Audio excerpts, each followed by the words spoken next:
Basically, I mean, when we were watching it, we felt that, for the climax, for you to completely empathize with her, that she did this, you also need to feel closer to her. So the whole montage's idea was that you stay with her, that you feel her loneliness, that she's in a city which is very festive, people are with their families. And I use my reference background tracks like what I showed you in the Kahaani sequence also. I used Motorcycle Diaries or something, and then it goes to the background score person and they compose it according to their, whatever they want to do. And then I recut it in case if there is any, end up making the background person go towards the reference track. So it happens many times that you end up hearing a different version of the reference track in the final films.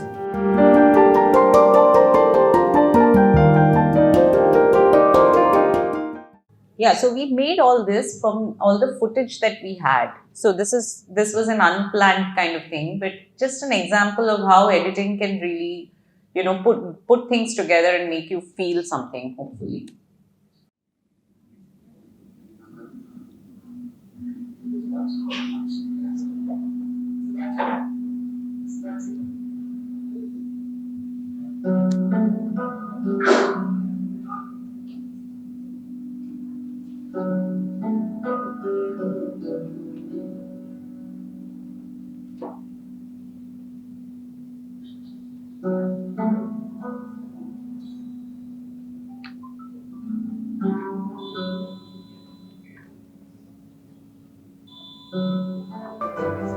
Is anybody counting the number of shots there? So you'll imagine how many hours you'd have done this. And all these shots are just from here and there. I mean, they were not shot for this. So. Creating a montage that conveys something. Her loneliness. So we're speaking about creating a mood or an emotion. So what she was just saying is that they were not specifically shot for this. These are shots she's taken from various places and edited them together to create a particular thing, which we see in the end product. Anything else you want to say about that?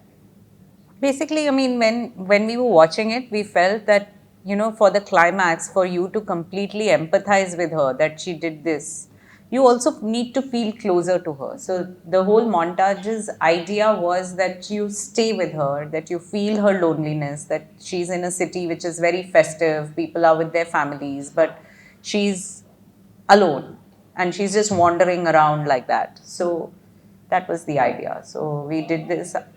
What is the other clip you had? Sorry, what?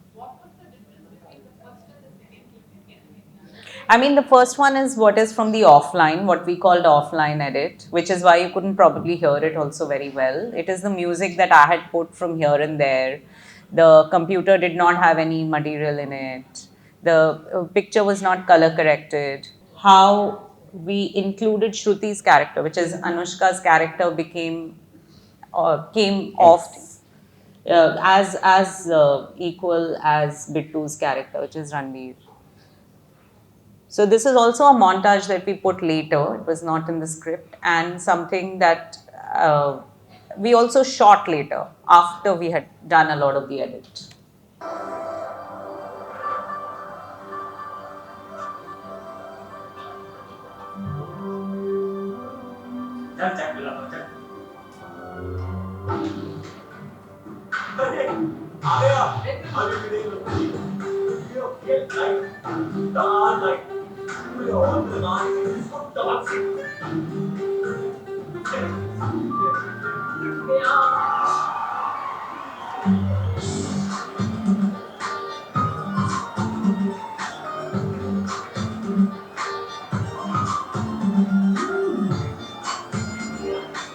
I mean, adding Shruti's character everywhere, which was not there. That she's an equal party to everything that happens. So once you see this happens in the first half of the film. Then when you see this, you know that she's party to everything. That she's equally there, and it's not just that he is doing this or he's the one who's running the business. So even later, when you see him talking a lot or he's the one who's pitching, you don't really think that it's just him because you've seen this. subtle ways in which the story reaches. Yeah. So this is just for us to say we don't have to look for big changes. There are little things we need to constantly keep doing, and then it will get reflected there. With that, I guess we'll open for questions from the audience. Sure. Sujata, will you pass that mic? Pradeep, can you take this? Oh, Mridula, yeah, and somebody. So imagine whatever footage you shoot, whether on the vertical mode or the horizontal, portrait or landscape, you put one shot after the other, but that same shot she'll probably cut into 8 to 10 parts and arrange this here and there. We should try that when you do reels. Yeah. Hi, I'm Neela. Thank you. It was very enlightening to listen to you speak. Thank you for all the awesome work that you've been doing. Thank you. My question is, do you get to work a lot as a layperson? I have no idea. Do you get to work a lot with the music director hand in hand, or they do the music first and you do the editing after that? Or what is the order of events that happen with regard to the background score? First, it's the edit. And I use my reference background tracks, like what I showed you in the Kahaani sequence also. I used Motorcycle Diaries or something. And then it goes to the background score person. And they compose it according to their, whatever they want to do. And then I recut it in case if there is any mismatch. Do you have any specific instructions that you give them as to, this is how, you want the scene to pan out, or some kind of, Actually, yeah, it's a joke because when you put reference tracks, it is an instruction of sorts, right? And the director has heard that reference track so many times, they get very married to it. So whatever the background person is doing, they don't like it because they want the reference track. So most background people don't like that. They tell the editor to remove all the music, but somehow the director is so married that they end up making the background person go towards the reference track. So it happens many times that you end up hearing a different version of the reference track in the final film. As an extension of what Neela asked, do you want to tell people about there might be theme music or that the songs are recorded and they come, that part of it? It's very like the songs where there is lip sync. There, of course, the song has to be recorded first because the actors cannot lip sync till they hear the song. But in background music, it's very difficult. Do you have sometimes theme music which kind of dictates the pace of your film? Yeah, like as you were mentioning in Jab Tak Hai Jaan, I had used a certain piece in the opening credits. It's Motorcycle Diaries again. I guess I was obsessed with that musician at that point. And the final, if you hear, it has certain,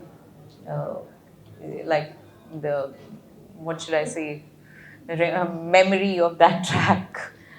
Before we go to the question from Prakash, how many filmmakers from South India, from Chennai? Because I did see Prasad Labs in the credit, and I know a lot of people come here and work for their post work. Do you know editors from here? Who are the filmmakers from Chennai, Tamil Nadu, you know? I've worked with Shrikar sir. He's been a guest in CR. Oh, great. He's one of my favorites. I've learned a lot from him. In fact, in Ishqiya, when I was doing Ishqiya, it was just my second film. And he was very helpful. And even later, like if I'm ever in trouble, like how to deal with a certain director or a producer, I've called him that what should I do? And he's given me advice. So yeah, he's really, it's been very incredible, his support. Are there filmmakers from South India whom you would like to work with or have admired their work? There are quite a few women filmmakers, I would say, but because I don't understand Tamil as such, so I've never really tried.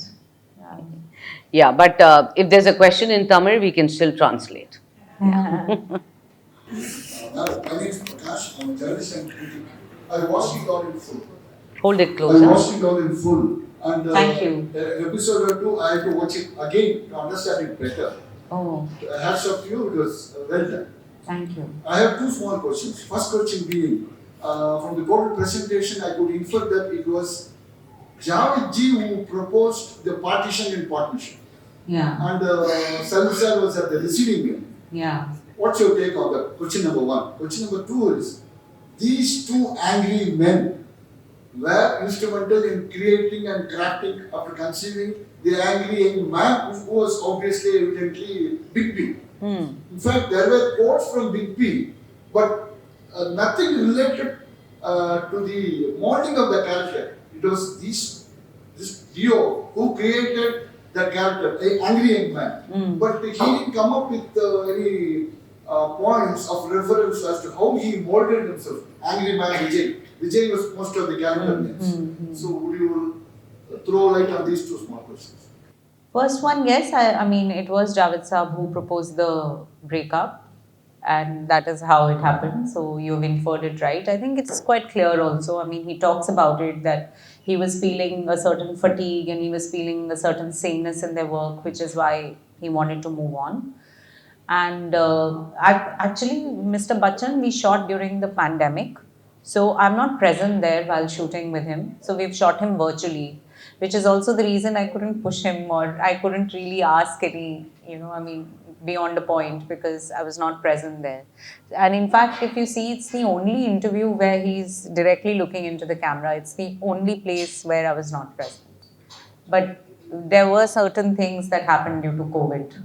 That was one of the, yeah. So constantly with a shoot, so many things go in opposite direction and you still have to cope with it.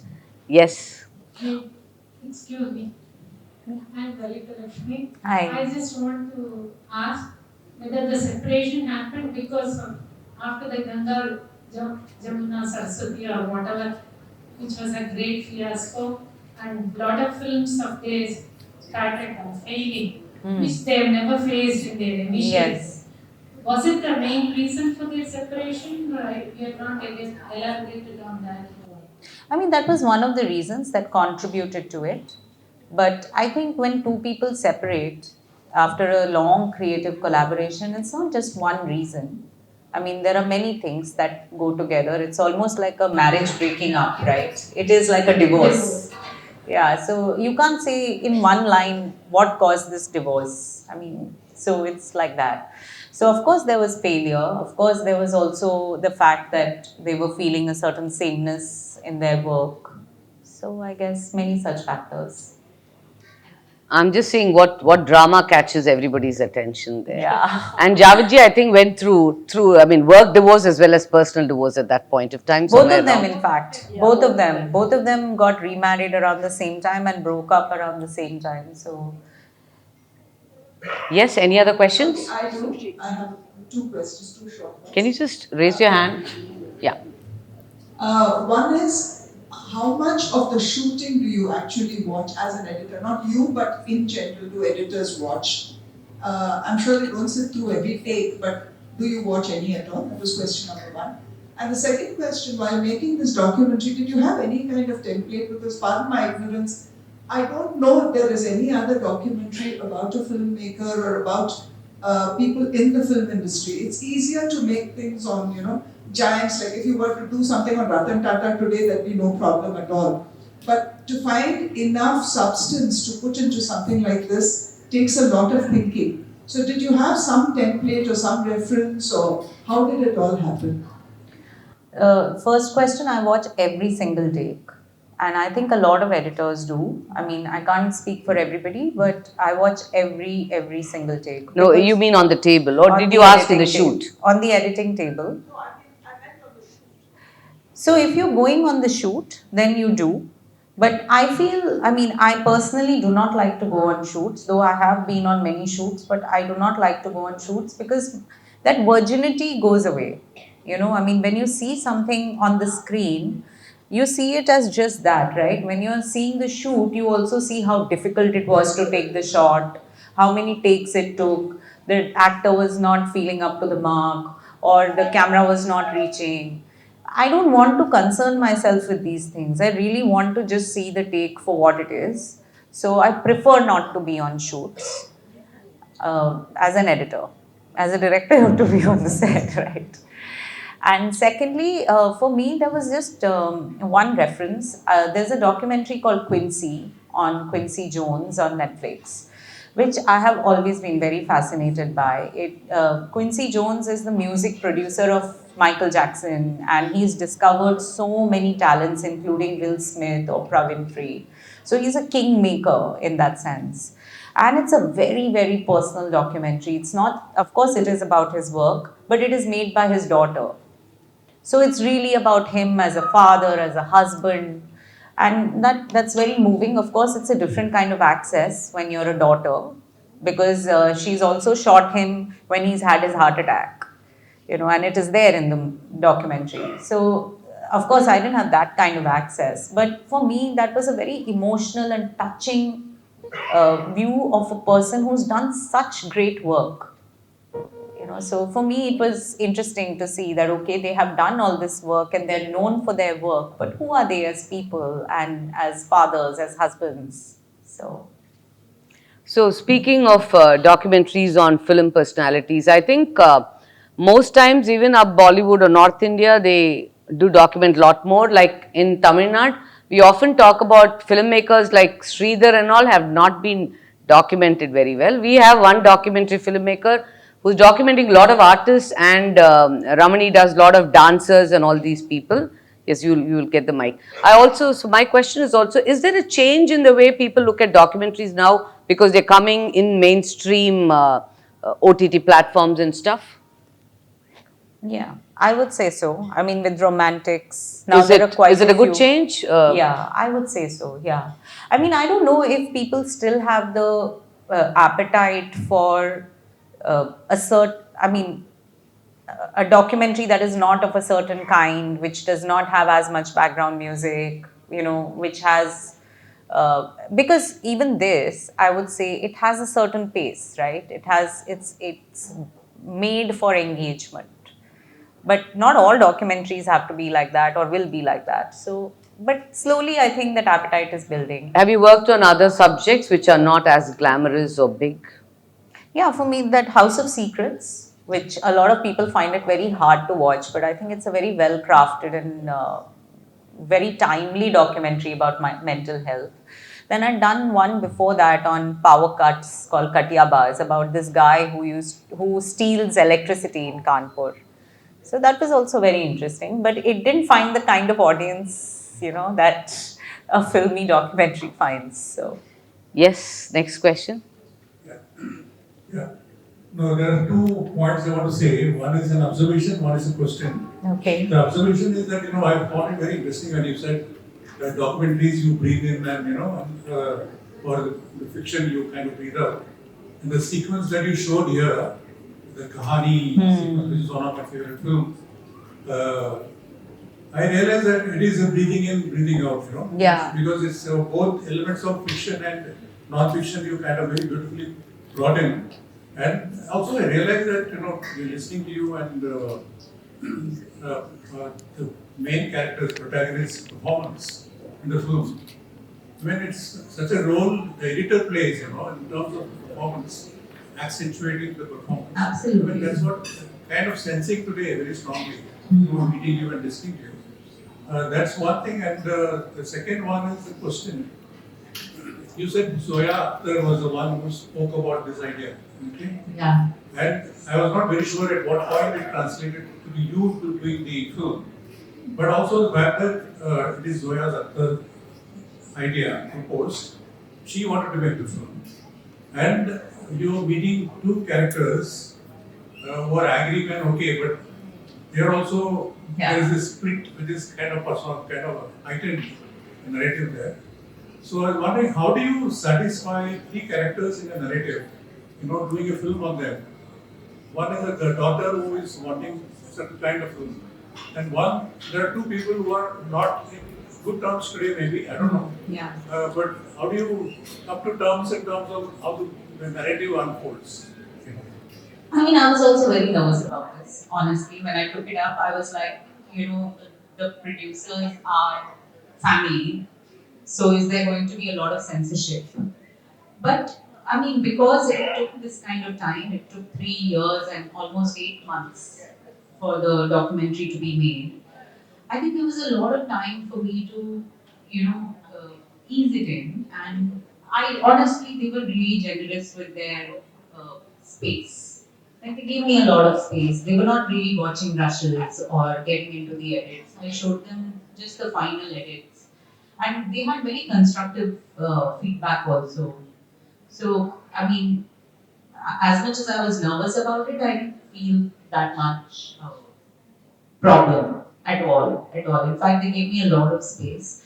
Of course, in a documentary, you're also restricted by what people say to you, right? Like you cannot create anything. If I ask you something about yourself, what you choose to tell me is what I know. So you're also bound by that.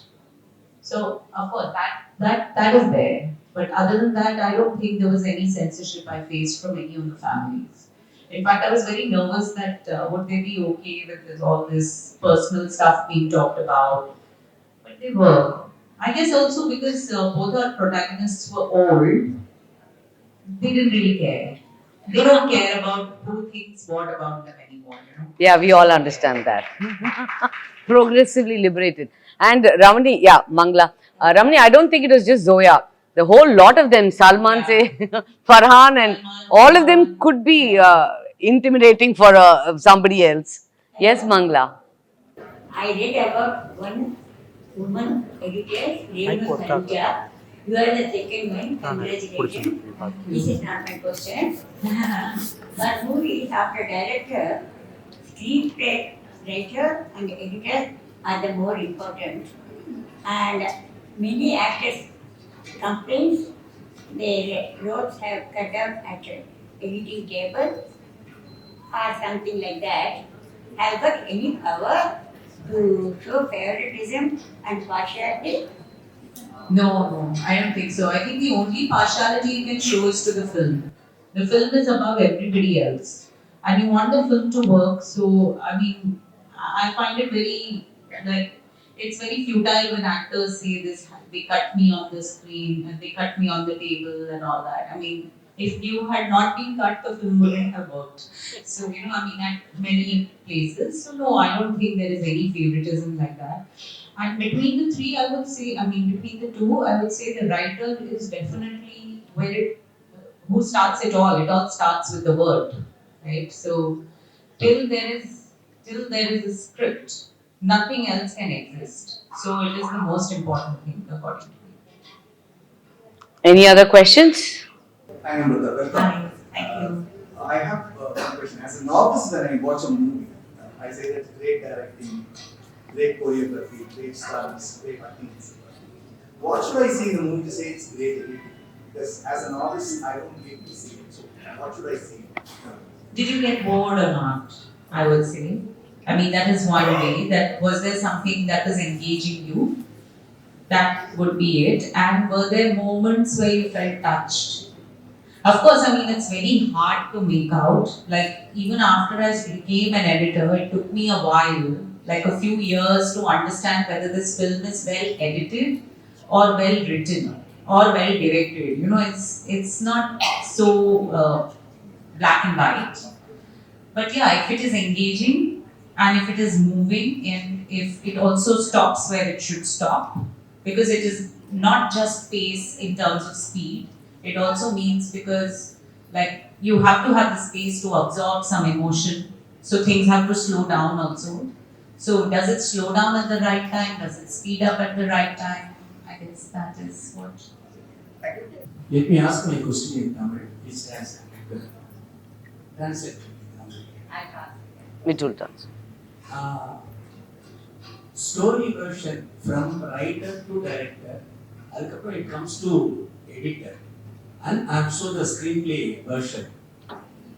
So, story evolves from paper through the director's vision and then finally on the table as the editor edits.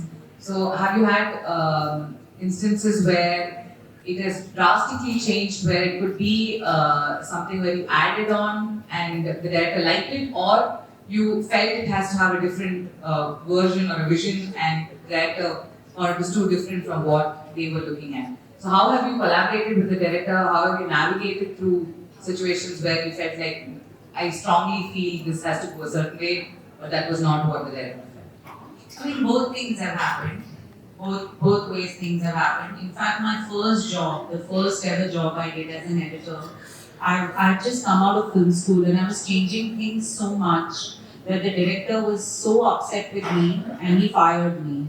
So that was my first ever experience. But that was also good for me because it was my first experience and I really introspected and I realized that the film belongs to the director.